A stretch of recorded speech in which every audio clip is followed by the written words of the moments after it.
Right, everybody. All right. Gonna refresh my feed on the phone, see if this is popping up. It looks like it is. Let's see. All right. Yep, there's my stupid voice. Okay. Well, it's a Memorial Weekend.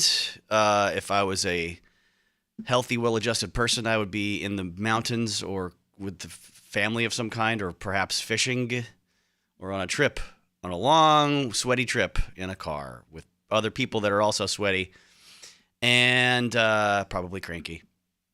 Anyhow, I'm not, because you, the illiterate populace, are unaware of the majesty and the glory of literature. And thus, I will be reading to you today this XManSTarTRACK novel by Jan Michael Vincent Marty Friedman. All right?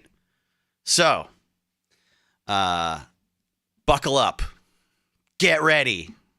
It's going to be wonderful. Dang it. I'm going to just plow through. I'm not going to monitor the YouTube feed or the Facebook feed today, this time, hopefully. I've got my brand new reading shorts ready.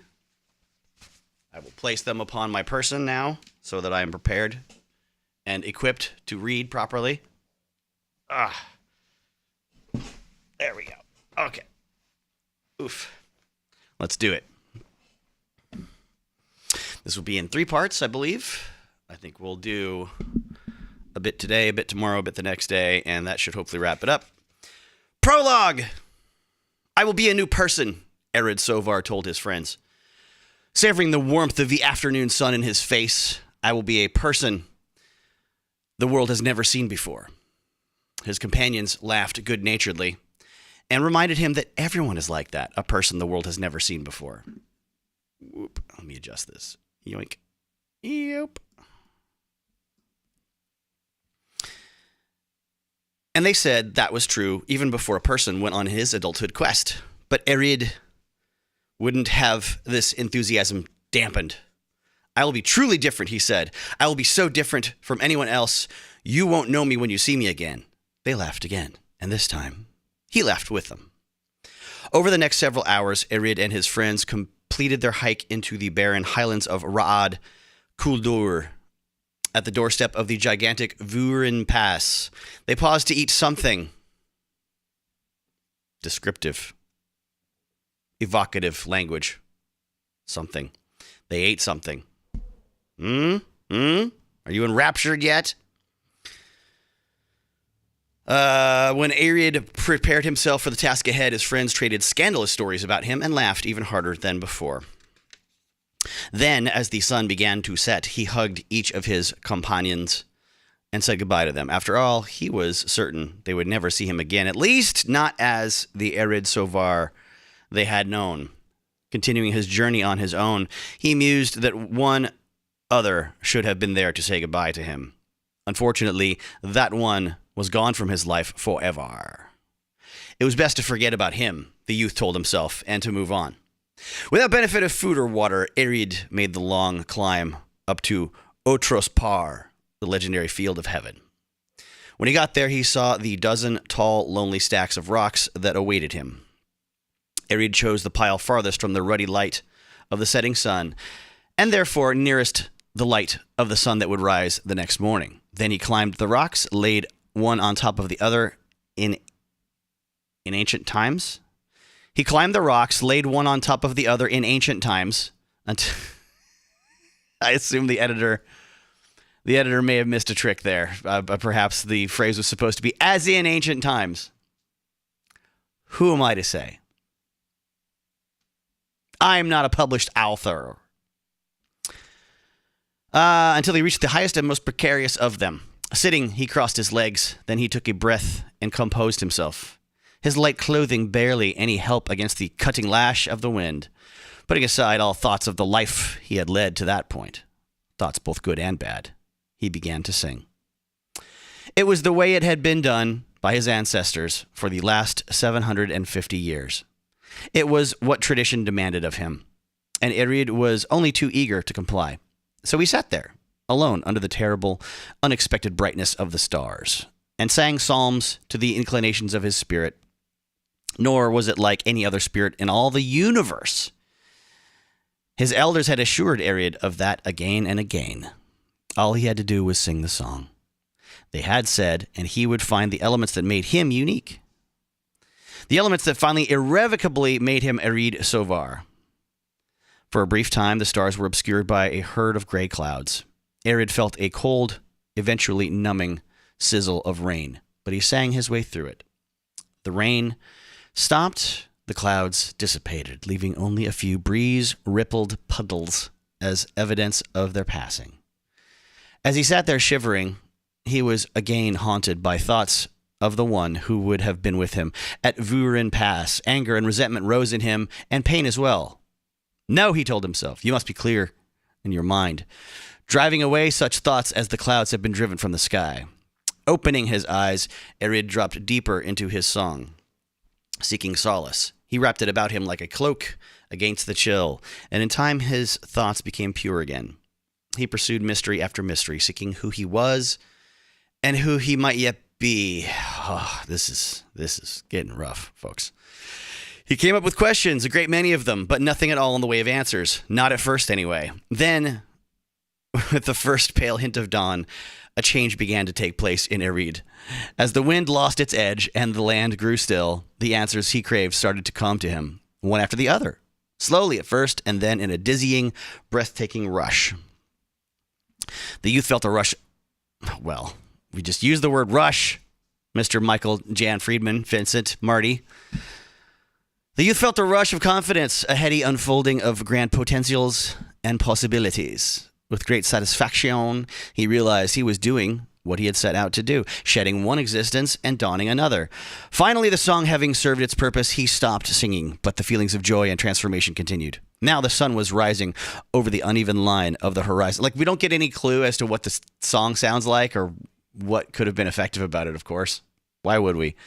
Nothing about the culture he comes from and the way they write songs or the way that they sing. Nah, why would you? Why would you? The sun was rising, blah, blah, blah. Warmth moving down Ariad's body like a lover's caress. Boo. It immersed his hands and feet, then breathed deeply again, and at last he opened his eyes. The world was beautiful. Even this place, with its dark, graceless flats and slopes and rock piles, with its stubborn refusal to support life, it was as beautiful as anything he had seen. His teachers were right, Ariad thought. There had been a new way of seeing things locked inside him, a way that belonged to him alone. And all he needed to do was to find it was to follow their path. Wishing to share his feelings with his friends, knowing how glad they would be to see him, Eric uncrossed his legs and tried to dismount from the rock pile. However, his limbs wouldn't cooperate. They were stiff and awkward from the long night's vigil. He had to go slow to allow his feet to find the niches between the stones. If you're just joining and you feel worried that you've missed something because you came in late, don't you be concerned, because nothing has, as of yet, happened or taken place that is to inform the action of any sort. We have a character on a vision quest, and that is it. And a lot of description of nothing happening. Just saying. If you just popped in and thought, "Oh my goodness, Jay's already started. I'm missing out on important info." No, you are not. All right. Little break for a sip of a horrible, awful, tragic energy beverage. It was cheaper than Red Bull. I was out late last night. Cut me some slack. Why can't he move? What's the deal? He's pondering, blah, blah, blah, blah, blah. He feels his veins and his legs are swelling. He's pondered the question. There's a tiny trickle of fear running down his spine. I realized it wasn't just his legs that felt. His arms felt that way too. Weighted down and thick, swollen somehow. Their veins were popping out as if they wanted to burst through his smooth bronze skin. Ariad shook his head helplessly. I don't know why that piece of action is important. He shook his head. That it didn't make sense. There was no poisonous animals lurking this high up, no toxic plants he might have brushed against, and if he had eaten something bad for him the day before, he would have known it long before all this. It didn't make sense at all, and yet his veins and arteries were swelling before his eyes, standing out under his flesh like metal cables. Strangely, Arid felt no pain. Even the numbness had gone away. The only discomfort he felt was the sensation of weightiness. He swallowed, his throat dry with fear. He could feel the vessels in his neck, and his temples were swelling too. Now, and that wasn't all. His flesh was beginning to darken around him, turning a hideous shade of purple, except his fingers, which remained their natural bronze somehow. What's going on? Arid wondered, his heart pounding savagely against his ribs. What's happening to me? At that moment, he chanced to look into one of the puddles left by the night's rain showers. In it, he saw his reflection, almost as clearly as he might have seen it in a mirror. He was hideous, his blood vessels enlarged and darkening all over his face, his narrow, long brush of blue-black hair starting to thin and fall out. As he staggered away from the sight of himself, repulsed beyond words, he heard someone screaming. It took Arid some time to realize it was him. He fell to his knees, too weak and scared to support himself any longer. Only his fingers remained normal, resisting whatever had befallen him. Staring at them, he tried to hang on to the remnants of his sanity. Then something happened to his fingertips as well. They began to glow with pale, hazy light. Arid studied them, wondering what would happen next. He wasn't left wondering for long. A brilliant white beam shot out suddenly from one of his fingertips and struck a nearby stack of rocks, shattering it with explosive. Ooh, he's got laser fingers. He stared at the stunted pile that remained. He stared at the stunted pile that remained. That was a sentence that did not need to be written.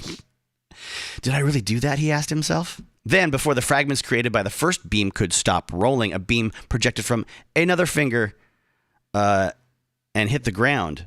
It pulverized the rocky surface and sent a blinding spray of pebbles into his face. Arid got up and staggered backwards, eyes watering, trying to hold his hands as far away as possible, but a third beam shot over his shoulder, missing his ear by only a few inches. Then another shot out, and another after that, all of them losing themselves in the blue-green heavens. But what if one of them hits me, he wondered. If these beams can shatter rocks, what will they do to flesh and blood? Unfortunately, there was nowhere Arid could run where the beams wouldn't follow. They were coming from parts of his body, after all, or anyway, the wretched thing his body had become. The beams began to manifest themselves faster and faster like a pair of fireworks wheels on Tala Day. One after another, the surrounding rock piles burst apart and littered the landscape with their gravel. But as terrified as Arid was, as shaken to his bones, he couldn't help but be fascinated by the sight as well. Where is all this power coming from? He asked helplessly. How could it have gotten inside me? He had barely completed the thought when there was a burst of white-hot splendor, beams jumping from all 10 of his fingers with a fury that dwarfed anything that had gone before. He stumbled backwards, hit a rock with his heel, and sprawled on the ground. But when Arid looked at his hands again, the beams were gone. His fingers stopped glowing. They were normal again. It was as if the nightmare had passed, as if it had never happened in the first place. Then he looked at his arms with their huge purple blood vessels and knew in his heart that the nightmare was just beginning. Chapter 1! Security Officer Marco Palmieri shone his palm light down the long, dimly lit corridor, one of a multitude of corridors he had patrolled since his arrival at Starbase 88. Palmieri didn't see anyone attempting to break into one of the cargo bays. He didn't see anyone sabotaging any of the internal sensor nodes. He didn't see anyone, period. No surprise, he thought. There was never anyone there to see. Palmieri had shipped out from Earth several months earlier, propelled by an Academy graduate's dreams of excitement and adventure. After all, these were dangerous times, with the Dominion an ever-present threat, and the Cardassians again at odds with the Federation. But somehow, none of those dangers seemed to materialize on Starbase 88. Instead of finding excitement and adventure, Palmieri had managed to draw the most routine assignment he could imagine, one of the least inspiring places in the galaxy. Naturally, he had mentioned this problem to Security Chief Clark, his superior. But she had been less than sympathetic. After all, Clark had reminded him Starbase 88 received just as many potential troublemakers as any other Federation space station. If it didn't experience the turmoil other stations did, that was a good thing, a sign that Palmieri and his colleagues were doing their jobs. At the time, Palmieri had found it difficult to argue with the woman's logic, and it was no easier now. But that didn't make his inactivity any easier to take. Coming to the end of the corridor, he turned right and illuminated another walkway with his palm light. Like all the others, the passage was orderly and unpopulated, devoid of anything that might make the security officer's heart beat faster. Palmieri sighed. Maybe it was time to ask for a transfer. He knew that, just glancing at my phone, just checking for any messages on Facebook Messenger from any friends saying, hey, your stuff is screwed up.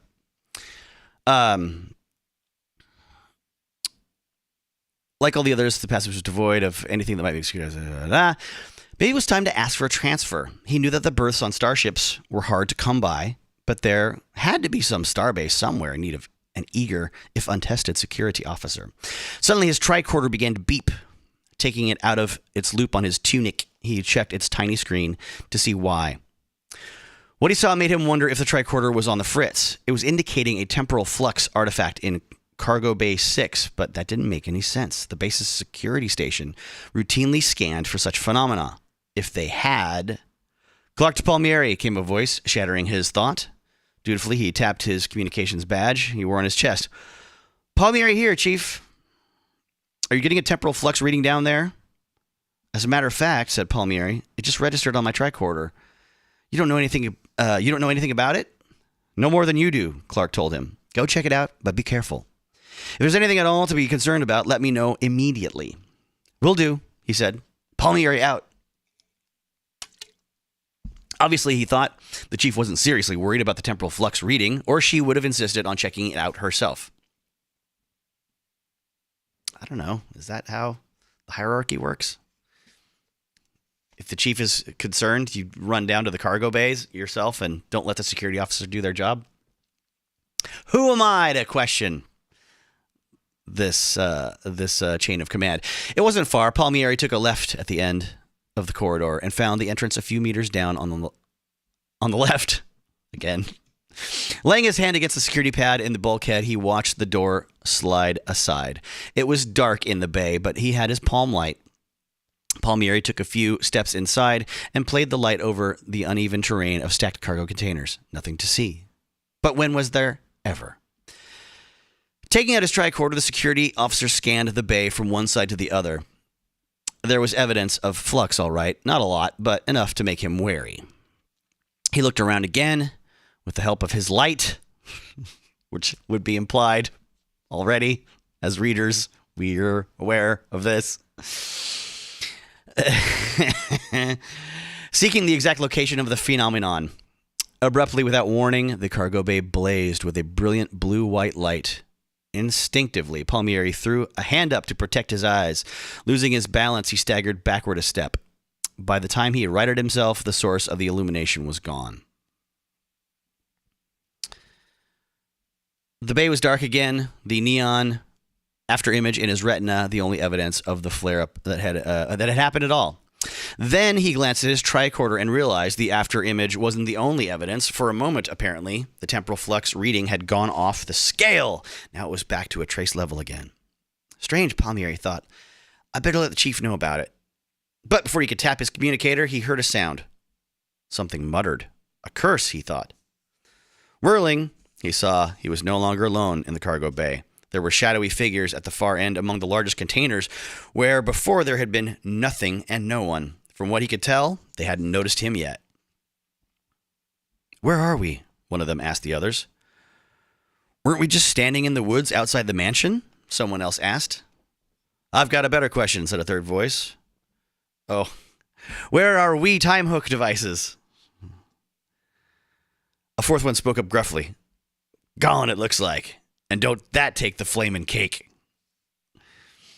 Putting away his tricorder and drawing his phaser, the security officer took a breath. Then he played his palm light on the figures. Hey, one of them rasped at him. What are you trying to do, blind us with that thing? Counting quickly, Palmieri saw there were 7 of the intruders, 5 males, 2 females, one of the latter rather young-looking. All humanoid, he decided quickly. At least 2 of them looked like no species he'd ever seen before. One had light blue skin, but no Bolian, Andorian, Benzite, or Pandrolite had ever had such yellow hair to go with it. And the great white wings he wore looked like they had sprouted right out of his back. Another sported golden eyes and a dark blue complexion. Or was it some kind of fur? Also, the being had only 3 toes on each foot and 3 fingers on each hand. In itself, not so unusual maybe, but he had a tail as well, which seemed fully maneuverable and ended in a sort of arrowhead shape. And that part was unusual. There was also a short, stocky specimen in yellow and black or blue garb, and a elaborate yellow and black mask. Though Palmieri knew of races whose people went hooded for cultural or religious reasons, he had a feeling this was something else, some kind of disguise. A strange group indeed, but it wasn't just the strangers' appearances that made him wary. It was where and how they had shown up in an obscure part of the starbase, without any kind of warning or prior notice. Clearly, their appearance was linked with the blinding flash that had taken place a moment earlier, and the flux buildup that had accompanied it.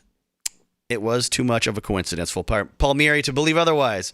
But what was the connection? Who were these people? "Stay right where you are," he barked. He trained his phaser on the intruders.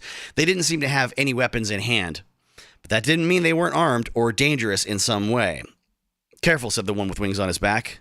"That looks like a weapon he's holding." "I believe Archangel's right," the one with the tail chimed in. With the hand that held the palm light, the security officer tapped his communicator. "Palmieri to Chief Clark. Trouble on level 10, section 4. Request backup." Help would soon be on its way in a matter of seconds. All he had to do was hold these people until then. The man in the mask took a couple of steps toward Palmieri. "How about you put that toy away, Sparky, and tell the old knucklehead what kind of frying pan we landed in?" "Frying pan," thought the security officer. He remained calm and aimed his weapon directly at the stocky stranger. "I told you to stay where you are." "Or what?" said the masked man. "You'll slap my wrist? Let me tell you, bub, I've been slapped by bigger and better." I warned him, thought Palmieri. Pressing a stud on his phaser, he hit the stranger square in the chest with the ruby-red beam, sending him flying backward into the arms of his companions. What happened next turned the security officer's knees to jelly. The biggest of the strangers, who had looked perfectly normal to that point, suddenly grew even larger, producing a shiny skin of armor plating, and interposed himself between Palmieri and the others.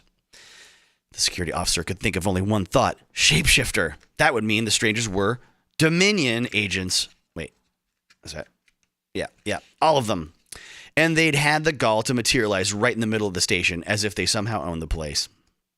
Palmieri grated his teeth as he tried to remember what he learned about changelings. Did phaser beams even have an effect on them? And if they did, at what setting? "Stop," said the shapeshifter. "We have done nothing wrong." Suddenly, the security officer heard a pop and realized one of the strangers had disappeared. As the scent of sulfur reached him, he realized it was the one with the dark blue skin. But where had he gone? Back to whatever vessel they had come from, even without the benefit of temporal flux incident? And why hadn't the others gone with him? Before Palmieri could come up with an answer, he felt something grab him from behind and spin him around. Before he knew it, that same something had ripped his phaser from his grasp. Only when it was over did he realize it was the stranger with the tail who had disarmed him. Instinctively, Palmieri took a swing at him, but the stranger did a backflip and avoided it. "Drop it!" came a shout from Palmieri's right. Turning, he saw that it was Chief Clark, who had voiced the warning. Phaser in hand, she was entering the cargo bay with a half-dozen armed security officers right behind her. Reinforcements, Palmieri thought, and none too soon. "Lights," said Clark. Instantly, the cargo bay was illuminated. If only Palmieri had thought of that. Palmieri could see the intruders better than ever, but it didn't prepare him for what came next. One of the strangers, the younger of the two females, began to sink right through the floor. One of the other, so sorry everybody that was hoping for Jubilee, it's Kitty Pryde instead. Let's see. One of the other security officers fired at her, but the phaser beam stabbed right through her and left a char mark on the bulkhead beyond. A moment later, she was gone. "That does it," growled the masked man, who seemed to have recovered already from the blast he had taken earlier. "You want to fight that bad? I'll be glad to oblige." "No," cried the remaining female, a tall, dark beauty with hair that looked like spun platinum. Her comrades stopped dead in their tracks. Even the man in the mask, even though he grumbled about it. Obviously, they were accustomed to taking orders from the woman. She turned to Chief Clark. "This is unnecessary," she said. "I'll go along with that," the chief agreed. She glanced at the stranger with the tail, her dark eyes blazing.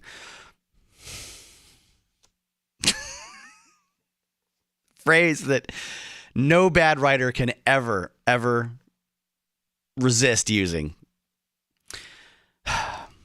Let me know next time you see someone's eyes blazing in real life, please. Unless they're a mutant.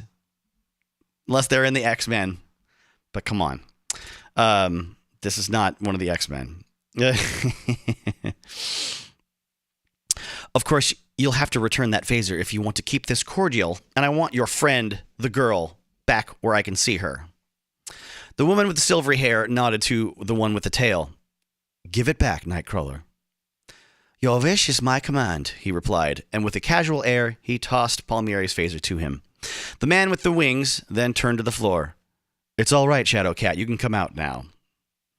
Before Palmieri's wondering eyes, the younger woman's head floated up out of the deck surface. Then, when she was satisfied there wasn't any danger, she ascended the rest of the way.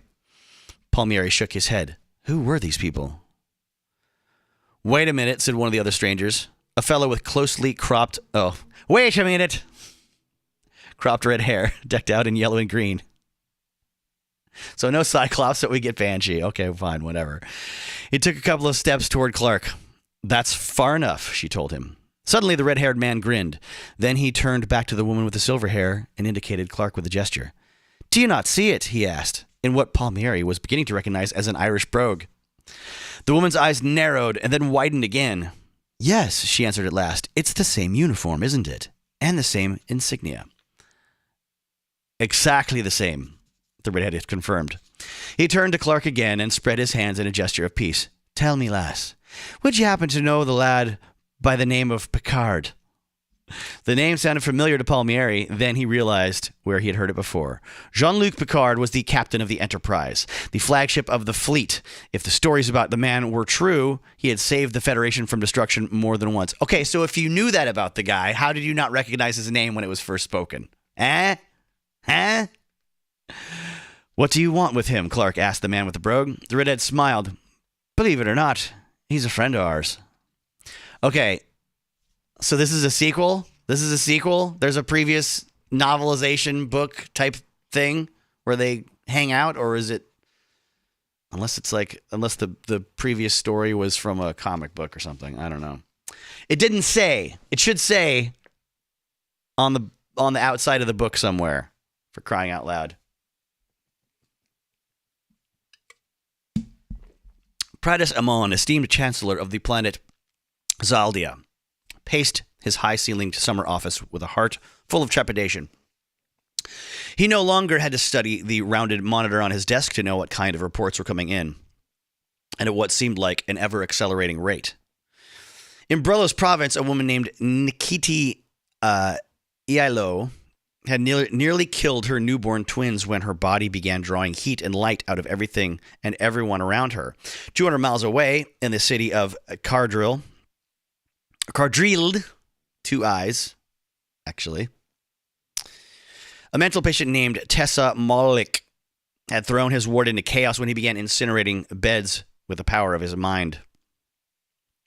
Off the Nornian coast, a recreational fisherman was lucky to escape with his life after accidentally punching a hole in the bottom of his boat.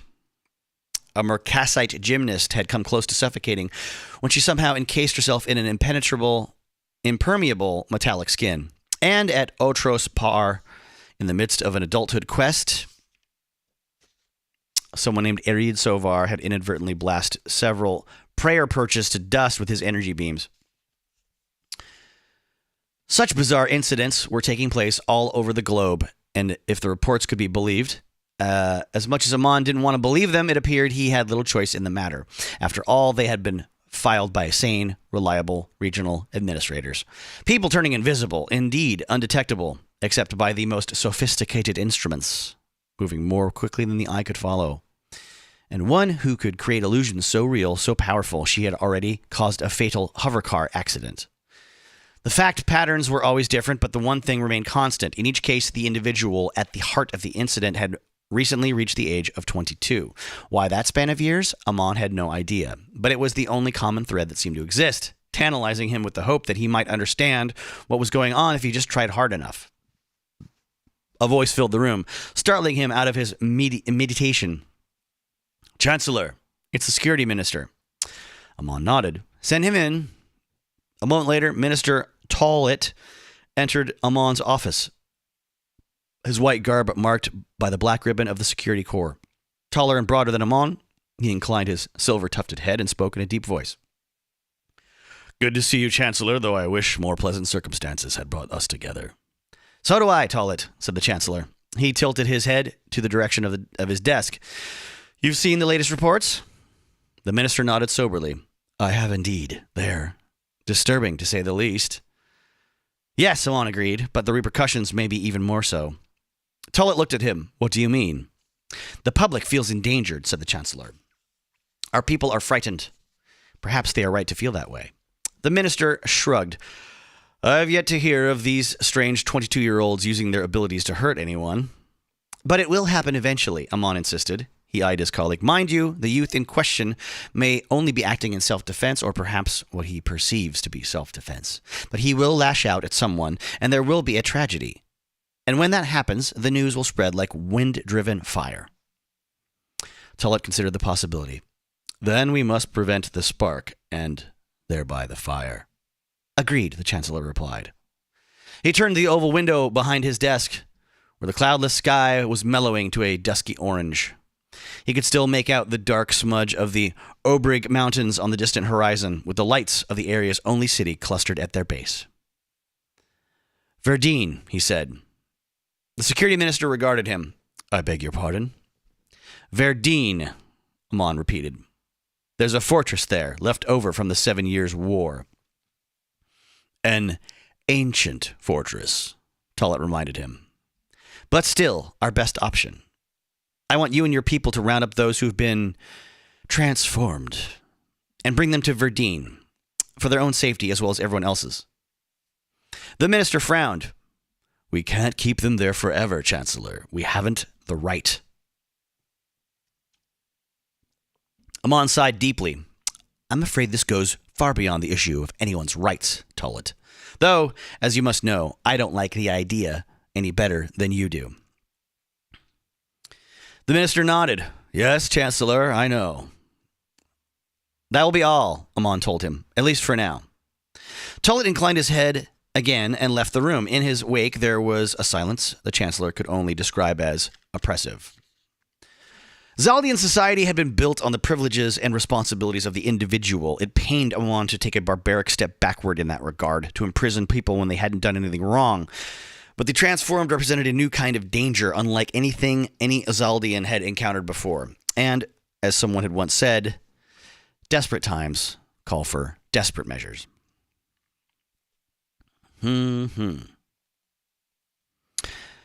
As Commander Worf got up from the center chair of the Defiant, he glanced at each of the men and women operating the ship's key bridge stations. Finally, he settled his gaze on Chief O'Brien.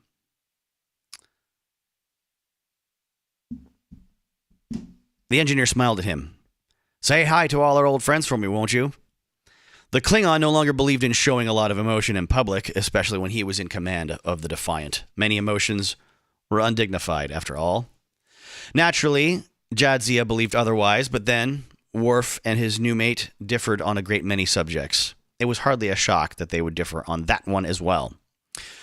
"I look forward to it," the Klingon said simply. Of course, O'Brien had known Worf a long time, longer than anyone else on the Defiant, or for that matter, on Deep Space Nine. The engineer's smile turned into a grin. "Whatever you say, Commander," he replied. Tapping his communicator badge, the Klingon raised his bearded chin, imagining it to give him an air of self-possession. "Worf to Enterprise. One to beam over." "Ready, sir," came the response. The voice was unfamiliar to Worf, but then he hadn't set foot on the Enterprise in almost a year. In that period of time, considerable changes would have taken place in the ship's personnel. "Take care, sir," O'Brien told him. "And don't let them kid you too much about your wedding, all right?"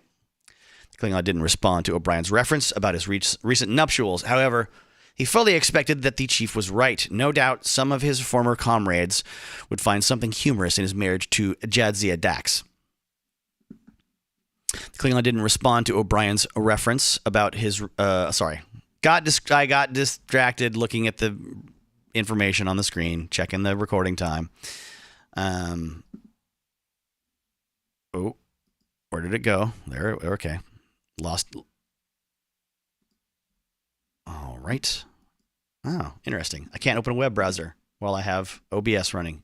Did not realize that was a recent change in the software update. Now I know, and knowing is half the battle. Let's see on the app. On the app of the Bookface. Make sure I'm still live. Yep, still live. Cool. All right. So, let's see. Others would simply congratulate Worf on the event. Captain Picard would be one of the latter, he expected. After all, the captain was a man who showed others the proper respect. Energize, said the Klingon. There was no sensation to signal the fact that his atoms were being scanned, reorganized, and shot across the void. There was only the always strange recognition that he was suddenly somewhere else, in this case, one of the Enterprise's several transporter rooms. The operator was a slender woman with short red hair. As Worf had gathered from hearing her voice, he did not know her. That came as no surprise to him. What the Klingon did find unusual was the absence of his friends and colleagues. Except the transporter operator, he was all alone in the room. "Welcome aboard, sir," the woman said cordially. "Thank you," said Worf. He couldn't help frowning. "I had expected there would be someone here to meet me, other than yourself, I mean." The transporter operator just looked at him. Obviously, she didn't know what to say to that. "Never mind," the Klingon told her. "It is not important." Clearly, he thought the captain and his command staff were engaged in some urgent and unexpected business, though Worf had difficulty imagining what that business might be. Stepping down from the platform, he crossed the room and headed for the exit. He was almost there when the doors slid aside and revealed Captain Picard. The man looked distracted, so much so he almost walked into Worf before he realized his former tactical officer was there. "Mr. Worf!" the captain exclaimed. The Klingon suppressed a smile. "I am pleased to see you, sir." "You look well," said Picard. "As do you, sir." He eyed the captain more closely. "Has something pressing come up? Something of which I should be aware?" Picard looked at him. "I don't believe so," he responded finally. "Why do you ask?" Worf sighed. "No reason." True, he had expected a bit more of a reception. However, he had hardly seen the captain over the course of the last few years. The same was true of the Klingons' other former comrades, Deanna, Data, Geordi, Dr. Crusher, and Commander Riker. Times change, he told himself. People change. They make other friendships and move on. "Well," said Picard, "why don't we repair to the observation lounge? We can discuss the diplomatic conference." So wait, what was he coming through the door for if he was distracted and surprised that Worf was there? Why was he walking into the transporter room if he can just now leave with Worf to go to the observation bridge? Why was he in a hurry and why was he distracted? God damn it. I'm so annoyed right now. Somebody call in. Somebody call in and tell me why. If your name is Jan Michael Vincent Marty Friedman, please call in and explain yourself to me. Published author.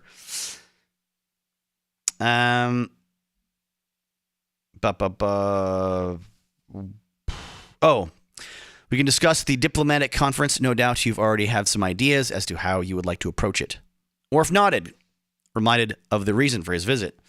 With the efforts of the Klingon Empire so vital to Federation security these days, Starfleet Command had decided to hold a strategy meeting with a number of high-ranking Klingon military leaders.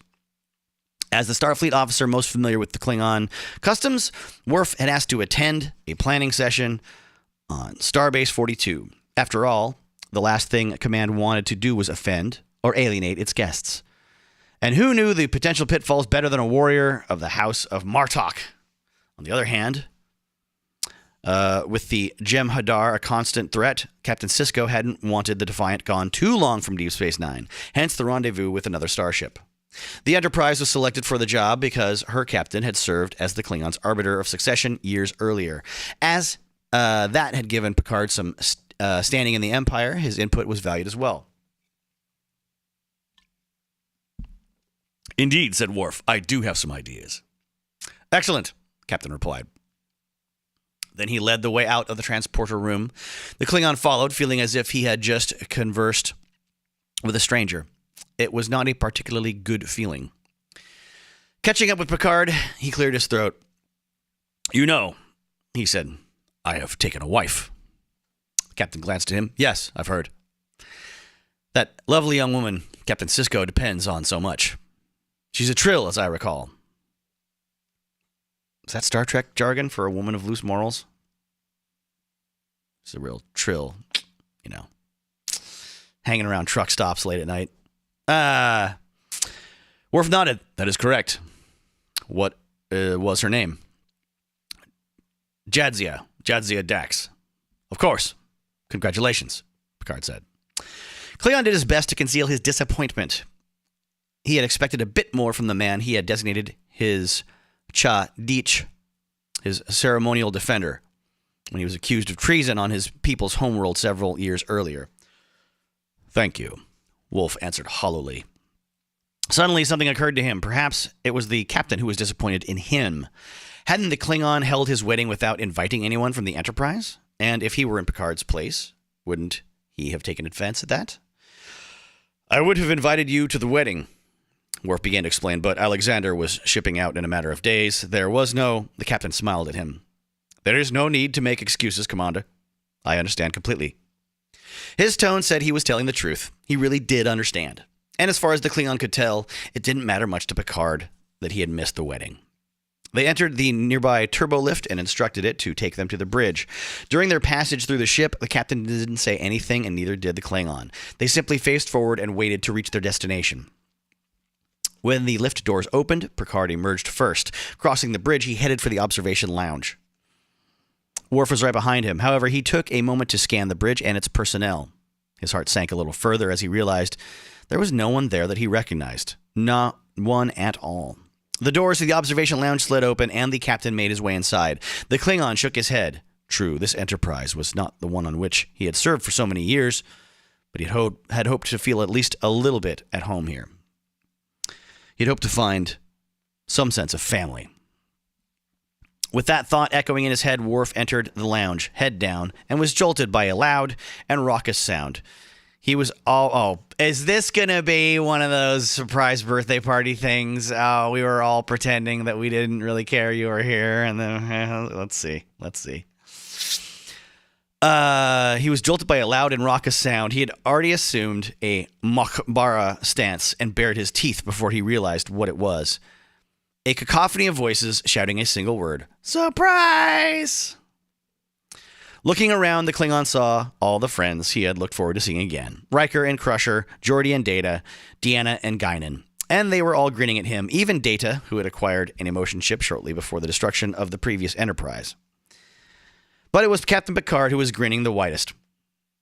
"Sorry to startle you," said Deanna. "A Klingon does not startle," Worf insisted. Taking a glass of amber-colored liquid from the 8 drinks assembled on the table, the captain raised it and offered a toast. "To Commander Worf, our friend and comrade, now and forever." "And to Commander Dax," Riker added slyly, raising a glass of his own. Deanna added her glass to the others. "May they bring honor and gladness to the house of Martok." "May their hearts always beat together," said the doctor. "And may their love for one another never lose its edge," Guinan remarked. She gestured to the one glass remaining on the table. It contained a darker, thicker liquid than the others. "Have a drink," the bartender told Worf. "It's on the house." The Klingon smiled, his heart swelling with gratitude and affection. "Perhaps I will," he said. He picked up the glass and raised it as the others had done. "On behalf of Jadzia and the House of Martok, I offer my thanks." "Well said," Riker noted. Data addressed the captain. "Your performance must have been quite convincing, sir. Commander Worf seemed genuinely surprised." "And I didn't think I'd be able to pull it off," Picard admitted. "As you know, Mr. Data, I love acting, but I'm afraid it's not my forte." "On the contrary," said Deanna, "you were flawless, sir." "A regular one-man show," Geordi added. The Klingon grunted. "I wish Chief O'Brien could see this. He warned me that you would all taunt me." "Taunt you?" Data echoed. "About what?" "My marriage," said Worf. The android looked confused. "I fail to see what purpose that would serve. As I understand it, marriage is a happy event." One in which two people agree to share the experience of their lives. For better or for worse, Geordi chimed in. Richer or poorer, Crusher said matter-of-factly. In sickness or in health, the engineer added. Wrong culture, Riker pointed out. Geordi and the doctor looked at each other. He's right, said Crusher. Geordi shrugged. The first officer put his hand on Worf's shoulder. Just one bit of advice, he said. Don't forget your anniversary, Commander. I understand that little woman swings a mean bat'leth. Though from what I've heard, not half as mean as your mother-in-law's, Geordi added. The Klingon looked at Riker. Distracted by the screen. So things are moving around on the little video game thing that I put up there so nobody would get bored.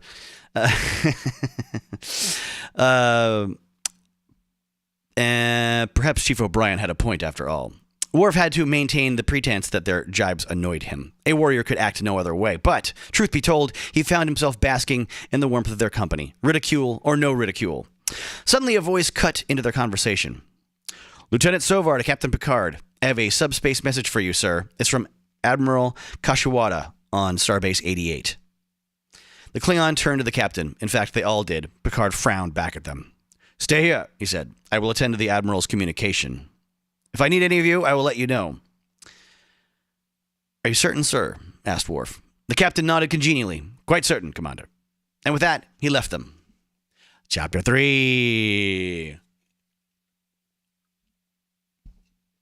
As Picard emerged from the observation lounge, he pulled down the front of his uniform top and advanced to his captain's chair. Unfortunately, a commanding officer's duties took priority over family reunions. Put the Admiral on screen, he told Ensign Suttles. A moment later, the image of a flowing starfield was replaced with a familiar visage, that of Admiral Yoshi Kashiwada. 30-odd years earlier, the Admiral had served as the captain's tactics instructor back at the Academy. Kashiwada smiled, deepening the wrinkles around his eyes. Good to see you, Jean-Luc. I trust you're well? The Admiral was of the old school, where nothing was so urgent it superseded the need for good manners. Quite well, thank you, Picard replied. How are you, sir? Kashiwada shrugged. As you can see, I survive. And will for another 100 years, no doubt. But I suspect you called about a more immediate concern. The Admiral nodded. In fact, I have. I find myself playing host to a most unusual group of guests, whose method of arrival is no less strange to me than they are. What's more, they claim to know you. Picard leaned back in his seat. Their names? Kashiwada frowned ever so slightly.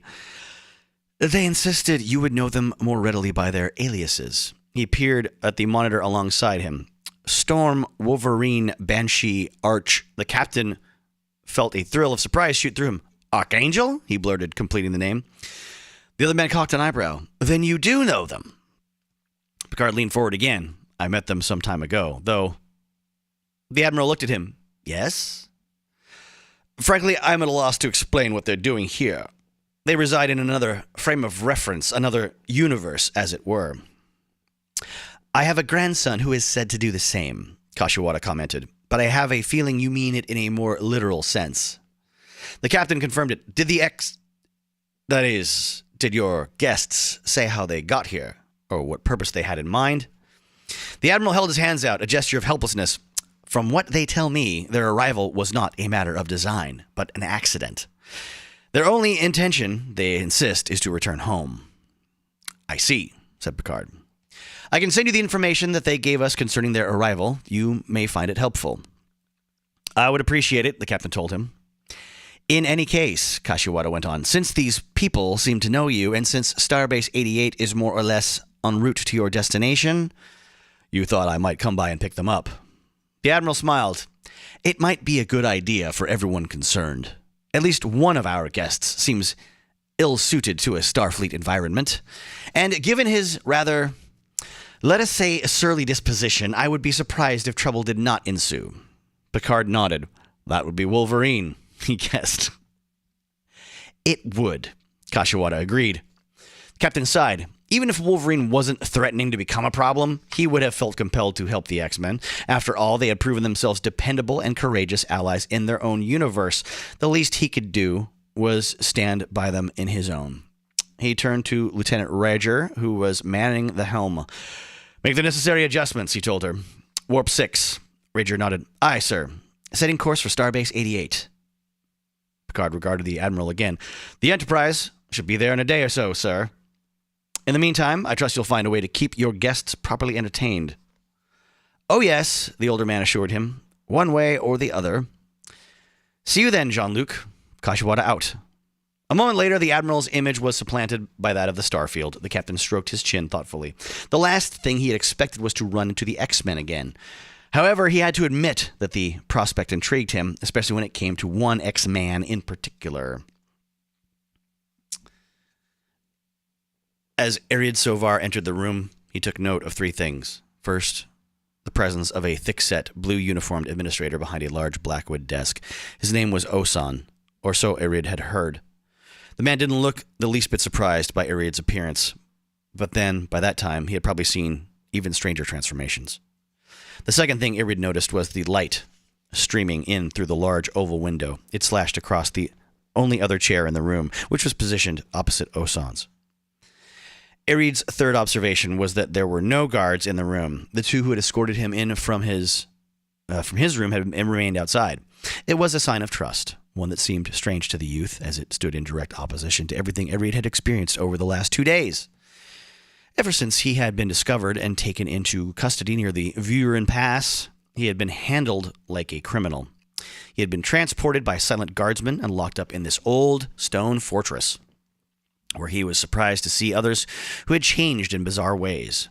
In Ariad's case, maybe there was some justification for such treatment. After all, he had destroyed some of the ancient prayer perches at Otros Par, even if it wasn't his intention to do so. But the others to whom he had spoken, or more often, whose conversations he had overheard in the yard, they hadn't destroyed anything. They had been incarcerated simply because of their transformations. Because the government was afraid of them, some said, afraid of what they might do if they remained free. The fortress guards had told the transformed that that wasn't true. The guards had said they had been gathered here for their own protection. To Ariad's mind, only one thing was certain. The transformed were inside the walls of the fortress, and every other Zaldian was outside them. Nothing else really mattered. Please, the administrator said in an almost paternal way, sit down. He indicated the empty chair with a beefy hand. Ariad considered the chair. It gleamed in the shaft of light. What is it? Asked Osan, noticing the youth's hesitation. I cannot sit there, said Ariad. The administrator's eyes narrowed. Why not? The youth indicated the window with a tilt of his head. The light, it activates the energy in me. Understanding dawned on Osan's face. Understanding and something else as well. Something like concern, only stronger. Ariad was almost tempted to call it fear. I think you could pretty accurately call it fear. I think that's exactly what you're going for. Whew. And if that potential for danger exists, why is he free? Why is he in the room with the important man and no security? I guess we'll find out. I guess I should stop being so cranky about this.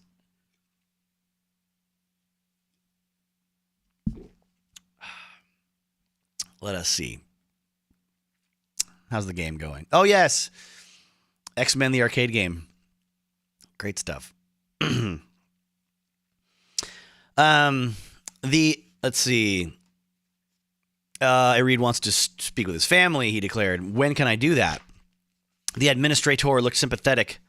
That's difficult to say. Right now, all our resources are concentrated on the rescue operation. New transformations are taking place every day. You understand. The youth shook his head. I don't understand.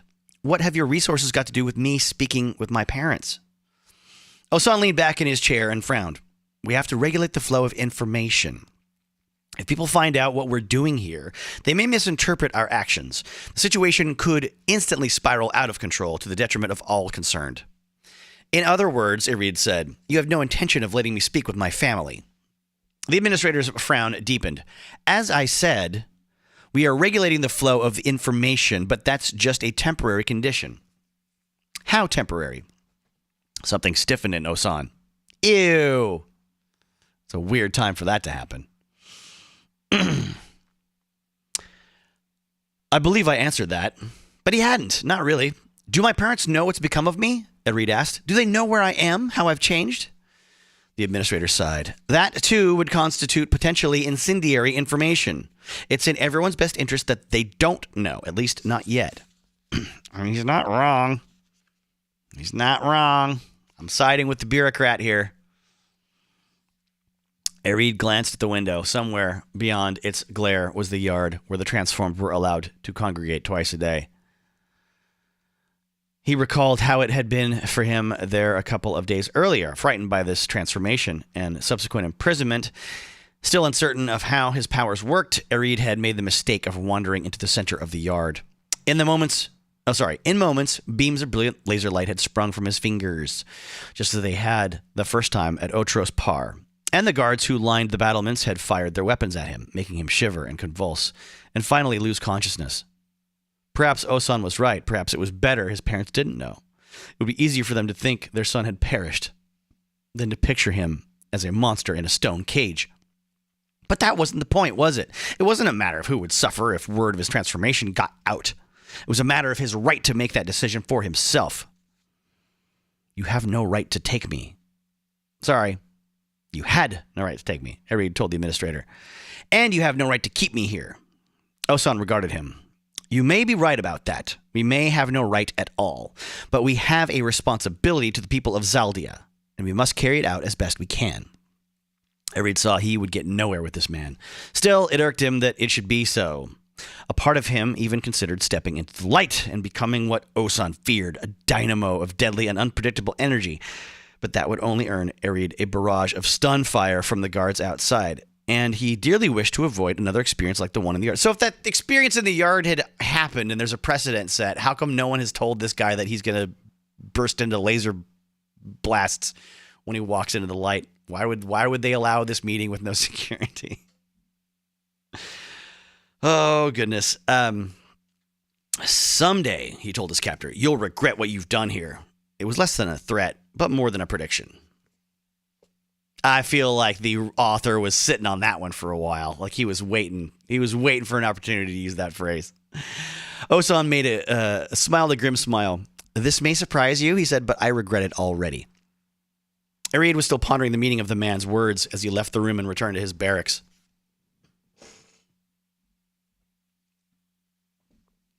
Captain Picard got up from his center seat and eyed the bridge's forward view screen, where he could make out a speck of gray against a sea of stars.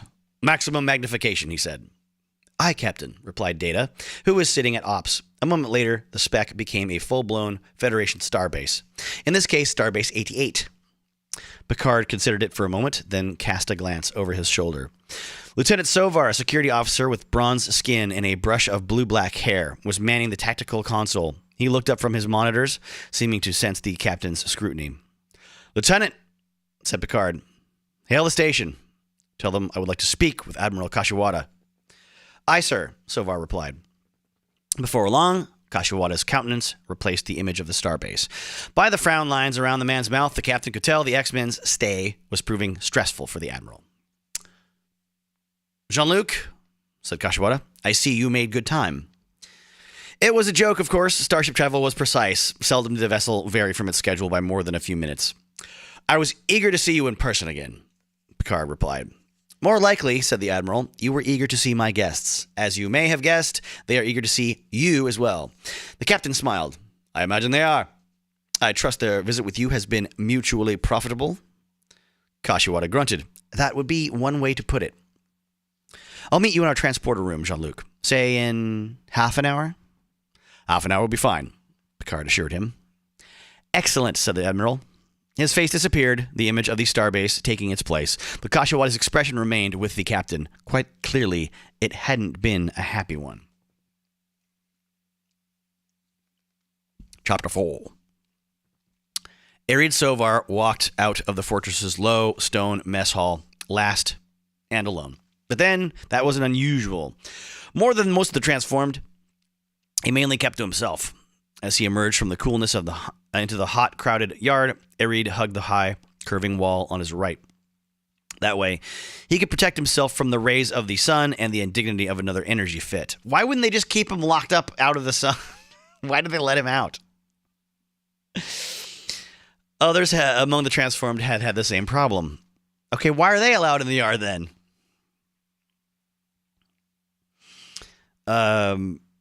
Arid had learned that over the previous couple of days as the prisoner population had grown from 20 to just under 30. In fact, fully 5 or 6 of them possessed powers triggered by the sunlight.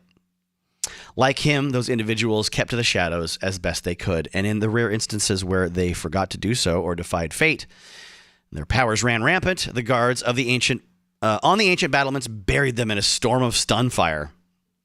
This all seems incredibly inefficient. Of course, some fits seemed to take place without any provocation at all. Suddenly, one of the transformed would emit a web of electrical energy or grow 12 feet tall. And while they were trying to come to grips with what had happened, the guards would turn them into convulsing wretches. Eric shivered at the thought. It had become almost as hard for him to watch such an event as to experience it. Of course, not everyone was quite so sensitive to the feelings of others. Some seemed hardly to care at all. But then, the transformed Verdine were as diverse as any cross-section of the population. The youth was reminded of that fact as he skirted the yard, watching his fellow prisoners meditate or exercise, or talk in small groups. No two of the transformed were exactly alike. There were shy, quiet types, and those who were loud and angry about what had happened to them. There were friendly, compassionate people, and those who hated everyone they looked at. There were young men and women who were frightened and wanted only to go home, and those who seemed to barely mind their imprisonment. What's more, they had all changed in different ways. Even with his enlarged purple blood vessels and the loss of his blue-black skull brush, Ariad was hardly the most grotesque of them. Some of the transformed had grown an extra set of arms.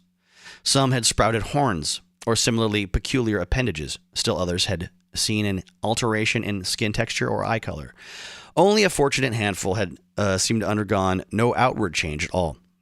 Their powers were unique as well, where one had become immensely strong, another had become lightning quick, where one could draw energy from everything around her, another could turn solids into liquids or create illusions in the minds of others. All of them different, and yet all bound by a common destiny to become something their world had never seen before, near the occasion of their 22nd birthday. No one knew why they changed. No one knew how.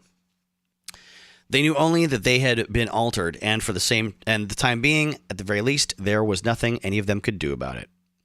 As Ariad's eyes adjusted to the bright light in the yard, he picked out the transformed who had arrived only that morning. There were 3 of them, the smallest group of newcomers he had seen yet. One was a small, slender woman named Dinara, who spoke with a Mercassite accent. To look at her, one would never know she could grow a metallic exoskin capable of withstanding the most punishing force. Yet Dinara could do exactly that, or so she claimed. The second of the new arrivals was a handsome young man named Paul Dool, the skin of whose forehead had become pocked with tiny green craters. Paul Dool's power, apparently, was a mental one. He could tell what others were thinking, in the manner of a betazoid. You know how betazoids be. But it was the third one of the newcomers who seemed to command everyone's interest. His name was Rahatan, and like Dinara, he looked much like any other Zaldian. A little taller than normal, with perhaps a little more swagger in his step, but nothing terribly out of the ordinary. The nature of Rahatan's power? He had neither demonstrated nor described it, so Ariad didn't have any idea. However, he had a feeling the man's talent was something formidable. Perhaps it had something to do with the influencing of others. That would explain the small crowd that had gathered around Rahatan. Hanging on to what he was saying, curious, Ariad came as close as he could without exposing himself to direct sunlight. "You haven't been allowed?" said Rahatan. "That's right," a woman replied, named Korba, who had been seen to move in amazing bursts of speed. Oh, so all of her lines are like words run together with no spaces. "Not even call to our families to let them know we are here. They don't want anyone on the outside to know about us." "Slow down," said a man with luminous red eyes, whose name Ariad had forgotten. Why? So no need to mention it then. We could barely understand what you're saying. "I understood her," remarked a transformed called Layden.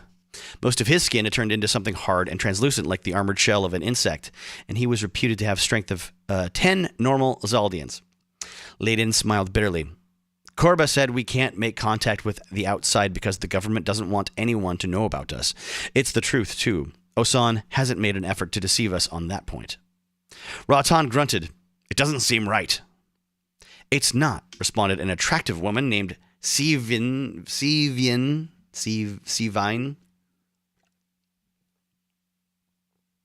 who could create powerful illusions. In fact, it was said that her transformation had made her something hideous and that her appearance was an illusion as well. But there's not a great deal we can do about it.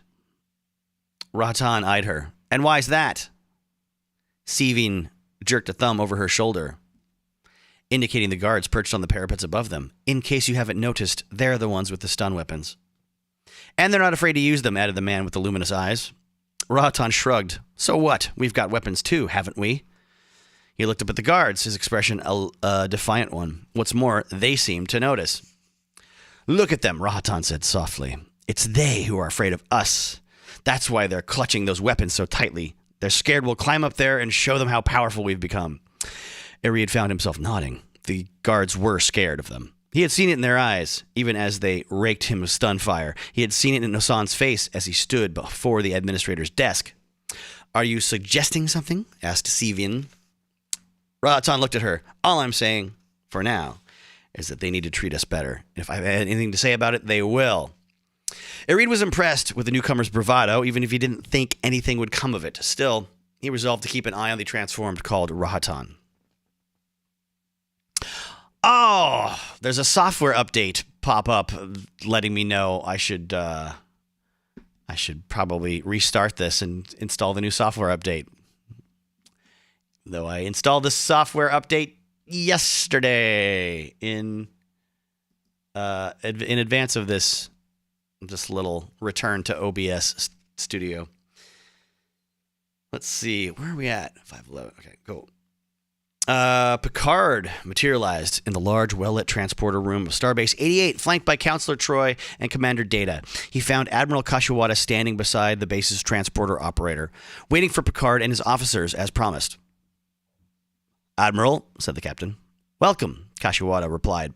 Picard indicated his officers. This is Deanna Troy and our ship's counselor, and Commander Data, our second officer. The Admiral inclined his head slightly. My pleasure. The pleasure's ours, sir, Troy responded. No, Kashiwada, the pleasure is mine, believe me. For when you leave, you will take our guests with you. He gestured to the door. Follow me, please. Picard allowed the Admiral to lead the way out of the transporter room. Once they had emerged into the corridor outside, however, he accelerated to catch up with Kashiwada. You must understand, sir, said the captain. It's not easy for the X-Men to be here. Their world is very different from ours. I'm sure it is, the Admiral told him. And believe me, Jean-Luc, I harbor no ill will toward them. In fact, I find them intriguing in many respects. It's just that suddenly Picard saw something red and white flash into view at the end of the corridor and come hurtling in their direction. Before he knew it, it was almost on top of them. Watch out, he snapped. The captain barely had time to duck before the thing flashed over his head in a loud, almost tangible rush of air. Whirling, he saw it disappear around the bend in the passageway. He cursed. What was that? That was Archangel, Data answered matter-of-factly. I imagine he was in a hurry, or he would have stopped to speak with us. Picard straightened and made an effort to regain his composure. No doubt, Kashiwada sighed.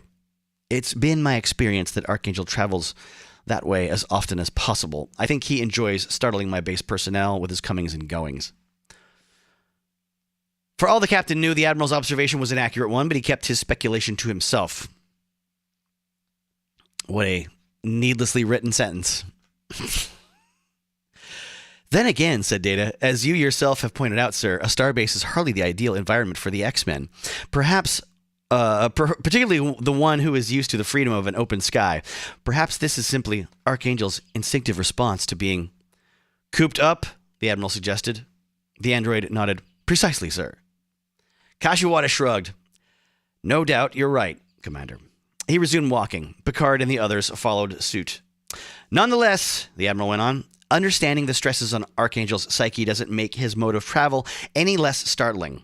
Why, just a little while ago, before he could finish his sentence, a sinister, dark figure popped into existence in the corner ahead of them.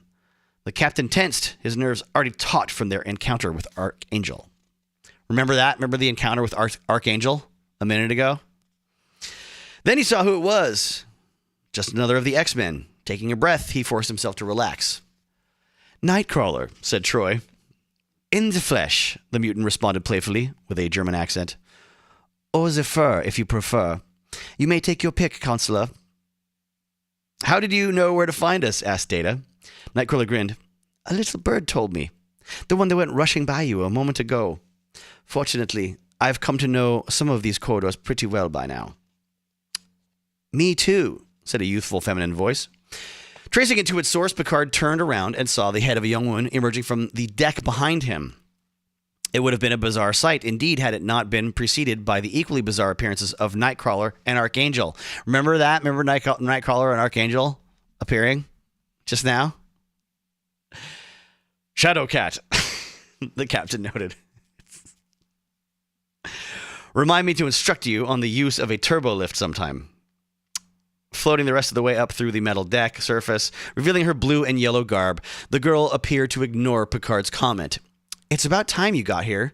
Storm and the others are waiting for you in the Admiral's office, and they are not happy with what's going on. The captain turned to Kashiwada. What's going on? He repeated. The Admiral nodded. You see, we had some trouble with your friend Wolverine last night. I was forced to incarcerate him. You put him in the brig? Picard asked. That's correct, Kashiwada replied. Reluctantly, of course. However, it was necessary if we were to maintain order on the base. I see, said the captain. Can we go see Storm now? Asked Shadowcat. We are doing our best to make progress, the Admiral told her. If people stop flying by and floating out of the door... floating out of the floor, perhaps we will actually arrive at our destination someday. Shadowcat started to say something, but Nightcrawler held a hand up. Admiral Kashiwada is right, he said. The sooner we leave him alone, the sooner he and our friends are... Out of the corner of his eye, Picard saw a blur of red and white. He knew what it was this time, but was still disconcerting to see it bear down on him and then zip up over his head.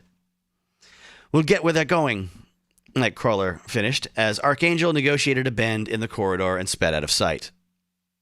Okay, said Shadowcat. Without another word, she walked into the bulkhead and vanished. A moment later, Nightcrawler disappeared as well. In his place, he left a small implosion of air and a scent not unlike brimstone. Kashiwada let the captain see his suffering for a fleeting moment. A most stimulating group indeed, the Admiral said. Picard didn't answer. He just followed Kashiwada to his ready room. Without any further interruptions, it was a journey of but a few minutes.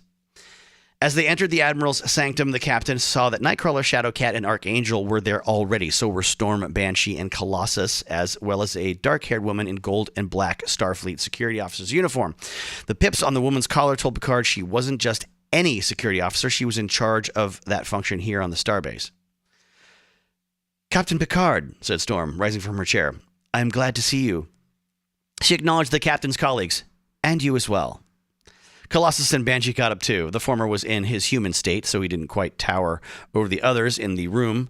By quite so much. I moved the word quite towards the beginning instead of the end. There has been a problem with Wolverine, Colossus noted. Not one to beat around the bush. Aye, said Banshee. Or rather, there was a problem, but it's over now, so there's no reason for him to be sitting in the silly wee brig. The silly wee brig. Picard knew the X-Men could have prevented their comrade from being incarcerated if they had wished to, or freed him anytime they wanted, yet they had allowed Wolverine to be taken to the brig and to languish there. In a way, they were doing what the captain would have done in the midst of an alien culture. They were showing respect for their hosts by trying to obey the laws set out by them for them. Picard turned to Kashiwada. Admiral, do you have any objection to Wolverine's being set free at this time? None, Kashiwada said reasonably, as long as the fellow doesn't linger here on the base. He glanced at his security chief. Lieutenant Clark, would you be so kind as to see to Wolverine's emancipation? The woman nodded. Aye, sir. Archangel's wings beat once, quickly. Storm glanced at him with her blue eyes, seeming to know what the gesture meant. What is it, Archangel? Wolverine isn't too fond of Lieutenant Clark. After all, she was the one who phaser blasted him. He turned his cold, almost haughty gaze to the security officer. No offense. None taken, said Lieutenant Clark, though her expression said otherwise. I thought it was the dude that shot Wolverine at the beginning. Did I forget that much already? Maybe I did. Let's see. Oh, if it's all right with you, the captain told Kashiwada, perhaps Counselor Troy could accompany the lieutenant. She has, after all, established something of a rapport with Wolverine. Not that much of a rapport, Picard knew. However, the counselor had been trained to defuse explosive situations, and this had the possibility of becoming one of them. The Admiral thought about it for a moment. Lieutenant Clark, he said at last, Counselor Troy will go with you. As the captain suggested, if a confrontation seems to be developing, you'll defer to her. Aye, sir, the security officer responded dutifully. Then she and Troy left Kashiwada's ready room. Picard turned to Storm again. Don't worry. The counselor will make sure everything goes smoothly. I'm sure she will, said Storm. But judging by the glances the X-Men were exchanging, not all of them were quite so confident. It took a little longer than I thought. So we're at an hour and 20. I'm going to leave it there for today. I might not do these sessions as long as I thought, and it might take more than 3 days to get through this book, unless I do a lot extra tomorrow and Monday. Who knows? Thanks for being here.